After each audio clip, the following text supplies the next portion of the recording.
Lumbini, nơi Đức Phật đản sinh vốn đã nằm trong kế hoạch của mình từ đầu. Đây chính là Maya Devi Temple. Cái đền này thì được vua Ashoka xây dựng từ thế kỷ thứ 3 để đánh dấu cái nơi mà Phật đã sinh ra. Nhưng mình không ngờ là lại đến đây một cách vội vàng, tình cờ và cũng có phần may mắn đến thế.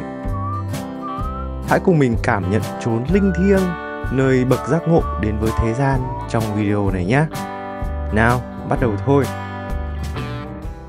Hi, xin chào các bạn, lại là Noah đây.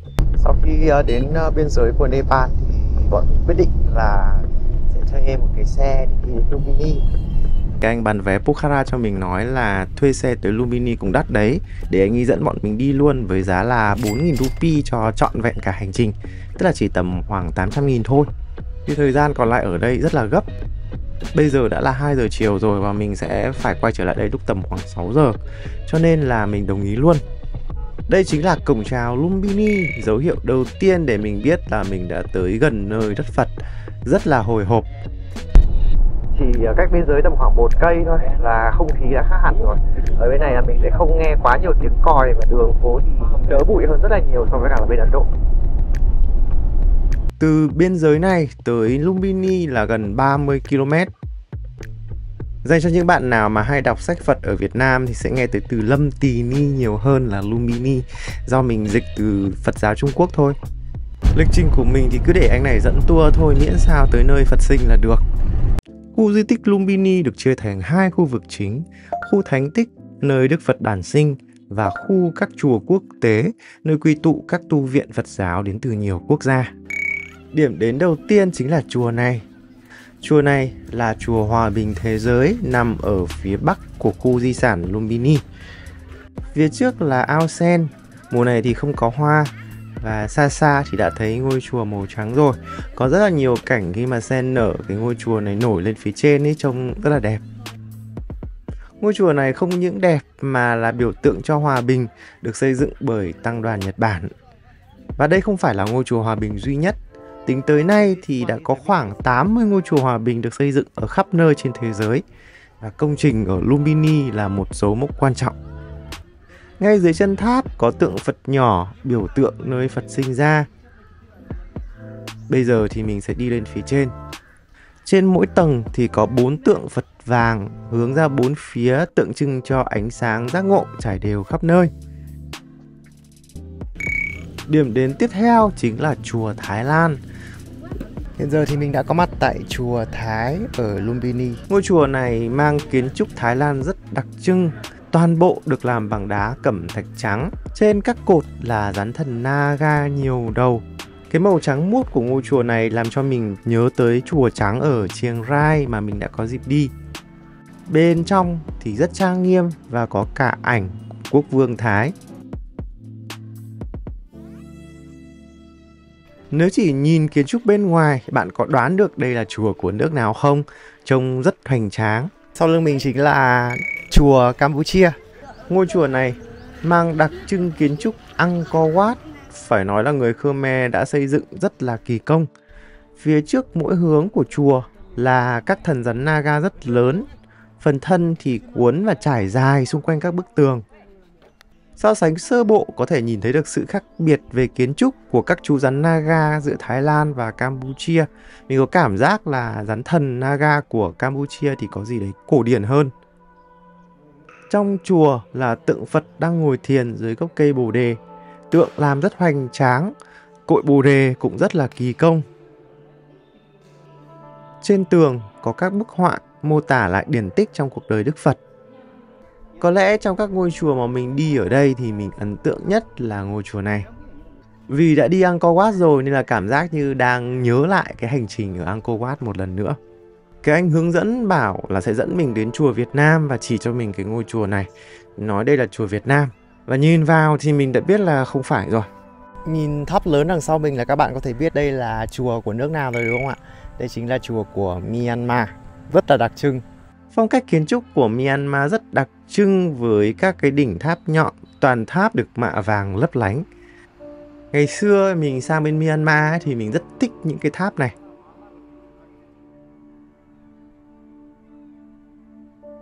Ngay gần chùa Myanmar là chùa quốc tế dành cho các vị nữ tu Gautami.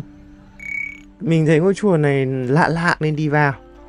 Vào bên trong thì mới biết là đây là chùa cho nữ tu. Bên trong thì có một ni cô đang tụng kinh. Mình thấy kỳ lạ là 4 ngôi chùa vừa rồi, Thái Lan này, Campuchia này, Myanmar này và cả chùa của Nepal nữa, đều là theo Phật giáo Nguyên Thủy Theravada. Lúc xem bản đồ thì mình mới ngỡ ngàng nhận ra đó là cái cách sắp xếp có chủ ý của họ. Khu vực phía đông sẽ là các chùa Theravada Phật giáo Nguyên Thủy, còn phía tây chính là Phật giáo Đại Thừa. Không biết là vô tình hay hữu duyên thì cái anh lái xe đã đưa mình dọc theo những ngôi chùa của Phật giáo Nguyên Thủy. Những gì mình đã được học và hiểu nhiều nhất thì cũng đến từ Phật giáo Nguyên Thủy. Nên là mình cảm thấy là rất là may mắn. Cuối cùng thì mình cũng đã đến được gần với cái đích mong muốn, đền Maya Devi. Nhưng trước khi vào đền thì sẽ cần đi bộ một đoạn khá dài. Ở đây có một chú khỉ lục thùng rác để ăn này. Kênh nước này chính là kênh trung tâm, biểu tượng dòng chảy tâm linh và chảy từ đây tới tận dọc theo các cái chùa cơ. Đây chính là tượng Phật khi còn nhỏ, biểu tượng lúc đản sinh và cũng là biểu tượng của Lumbini luôn. Quang cảnh trên đường đi thì rất yên bình. Hồ nước lớn này mang cảm giác cực kỳ thư thái. Bây giờ cũng là chiều rồi. Thậm chí mình cũng muốn ngắm cảnh ở đây nữa, nhưng mà nhớ ra là sẽ cần phải mua vé vào đền, nếu không thì không thể đi kịp mất. Lúc này thì mình nhận ra là mình không còn đủ tiền Nepal. Mình đã gần hết tiền Nepal rồi, chả nhẽ tới đây lại không được vào đền. Giải pháp là mình nhờ anh lái xe trả trước, rồi lát nữa sẽ đổi tiền trả lại sau. Giá vé vào đền cho người nước ngoài như mình là 700 rupee Nepal, tức là gần 140.000 một người. Họ có ghi rõ là cho người Việt Nam luôn. Người Nepal ấy thì chỉ mất có 20 rupee thôi, tức là khoảng tầm 4.000. Ở đây có khu vực gửi giày và mình sẽ cần đi chân trần vào bên trong. Trước mặt mình đó là đền Maya Devi rồi. Đây chính là Maya Devi Temple. Cái đền này thì được vua Ashoka xây dựng từ thế kỷ thứ 3 để đánh dấu cái nơi mà Phật đã sinh ra. Đền Maya Devi chính là nơi linh thiêng nhất trong toàn bộ thánh địa Lumbini ở đây. Hơn 2.600 năm trước thì Đức Phật đã được chào đời. Mọi thứ bên trong đền thì đều được bảo tồn nghiêm ngặt nên mình không được phép quay phim, cũng không được phép chụp ảnh gì luôn và phải giữ yên lặng. Bởi vì vậy cho nên mình chỉ có thể mô tả cho các bạn bên trong có gì thôi nhé. Bên trong ấy, phía dưới chính là nền gạch từ thời vua Ashoka với phù điêu khắc cảnh hoàng hậu Maya vị nhánh cây Sala sinh Đức Phật. Và quan trọng nhất là ở đây có một cái phiến đá nhỏ được cho là đánh dấu chính xác nơi Đức Phật đã sinh ra. Lúc mình vào ấy, thì thấy có rất là nhiều người đang tụng kinh. Có mấy anh bảo vệ rất là nhiệt tình dẫn vào chỗ ngồi. Lúc mà mình đi ra ấy, thì mình có cảm ơn. Và mấy anh này bảo là cảm ơn không thôi à, không tip à. Thế là mình cười và đi tiếp thôi. Maya Devi chính là tên của hoàng hậu, người đã sinh hạ ra thái tử Gautama, chính là Đức Phật Thích Ca Mâu Ni. Đây là Puskarini, ao nước thiêng nằm ngay phía sau đền Maya Devi. Tương truyền là khi hoàng hậu Maya Devi đang trên đường về quê mẹ để sinh nở, ngày xưa ấy, thì người ta có cái phong tục là phải về quê mẹ để sinh nở như thế. Thì bà đã dừng chân nghỉ ngơi tại khu vườn Lumbini này. Dưới cái bóng cây Sala, bà đã hạ sinh thái tử. Sau khi sinh thì bà đã tắm trong ao Puskarini này. Và thái tử cũng được thực hiện nghi lễ tắm rửa lần đầu tiên tại đây. Vì vậy cho nên ao nước này rất thiêng, được cho là có thể gột rửa làm sạch tâm. Người ta tin rằng trước khi Đức Phật ra đời, mẹ của ngài là hoàng hậu Maya đã nằm mơ thấy một chú voi trắng 6 ngà cầm hoa sen và bước vào bụng. Một giấc mơ kỳ lạ nhưng được xem là điềm báo rằng đứa trẻ được sinh ra sẽ là một thánh nhân. Ngoài ra còn khá nhiều câu chuyện kỳ bí liên quan đến việc hạ sinh Đức Phật. Tuy nhiên đây là điển tích được nhắc đến nhiều nhất và có rất nhiều kinh điển nói về câu chuyện này. Gần đó cũng là dấu tích của các cái ngôi chùa cổ có niên đại từ thế kỷ thứ 3 đến thứ 4 sau công nguyên. Đây là bằng chứng cho thấy rằng Lumbini cũng là một cái trung tâm tu học và hành hương quan trọng trong nhiều thế kỷ sau khi Đức Phật nhập diệt.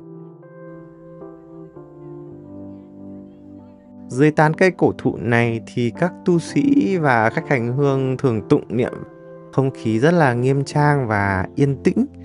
Trong suốt cuộc đời của Đức Phật Thích Ca Mâu Ni thì thiên nhiên luôn hiện diện như một nhân chứng thầm lặng. Ngài được sinh ra dưới tán cây Sa La ở đây. Ngài đạt giác ngộ dưới cội Bồ Đề tại Bodh Gaya và trở thành Đức Phật.